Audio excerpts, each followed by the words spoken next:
কি হয়েছে?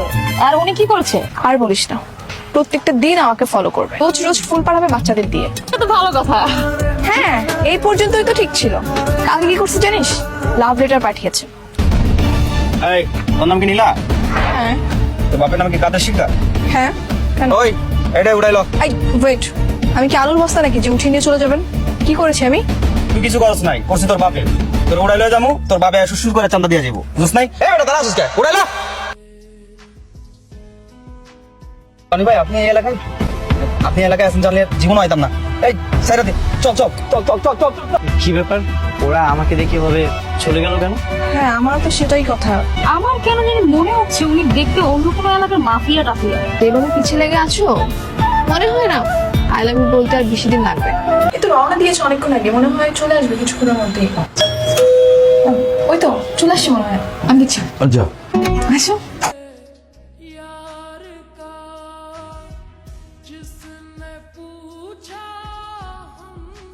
রাফি আসছে।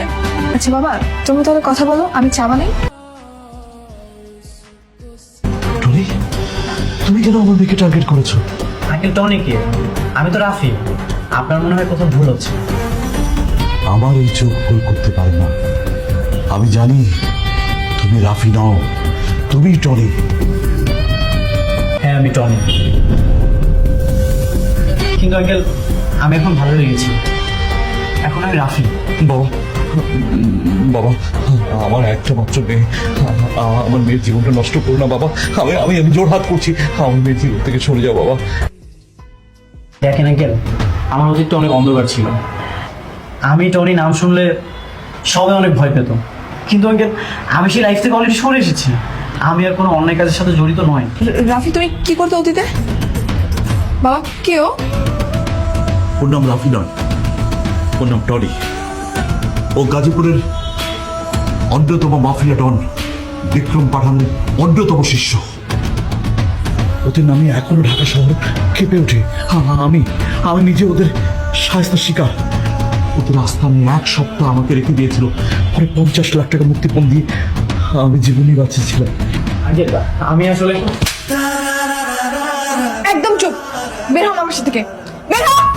নীলা, তুমি আমার একটা কথা শোনো। আই চুপ, আমি তোর কোনো কথা শুনবো না, এক্ষুনি বের হ। নীলা, তুই কি বের হবি নাকি পুলিশ ডাকবো? আচ্ছা আচ্ছা। সত্যি বলতে রাফি ভাই আমারই পূর্ব পরিচিত, আর আমার কলেজেরই সিনিয়র বড় ভাইয়া। আর রাফি ভাইয়া সত্যি অনেক ভালো হয়ে গেছে রে। আর সে কখনোই আর অপরাধ জগতে নেই, থাকবেও না, তাই না ভাইয়া? হ্যাঁ সত্যি, আমি গুন্ডা মাফিয়া ছিলাম। কলেজ লাইফে থাকতে এগুলোর সাথে আমি জড়িয়ে গিয়েছিলাম। সবাই আমাকে অনেক ভয় পেত। কিন্তু বিশ্বাস করো, আমি আর এখন আর কোনো অন্যায় কিছুর সাথে জড়িত নেই। এই পৃথিবীতে আমার আপন বলতে একজনই ছিল, আমার মা। আমার মা মারা যাওয়ার পর আমি তার ইচ্ছাটা পূরণ করতে চাই। আমার মার ইচ্ছাটা ছিল সে তোমাকে বউ হিসেবে দেখতে চায়, আর তোমার খোঁজ দিতে গিয়ে লিসার সাথে যোগাযোগ করে।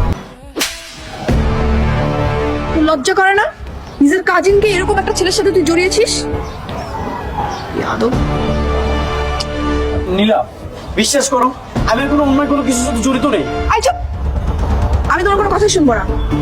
তুমি ভালো হও কি মন্দ হও তাতে আমার কিচ্ছু যায় আসে না।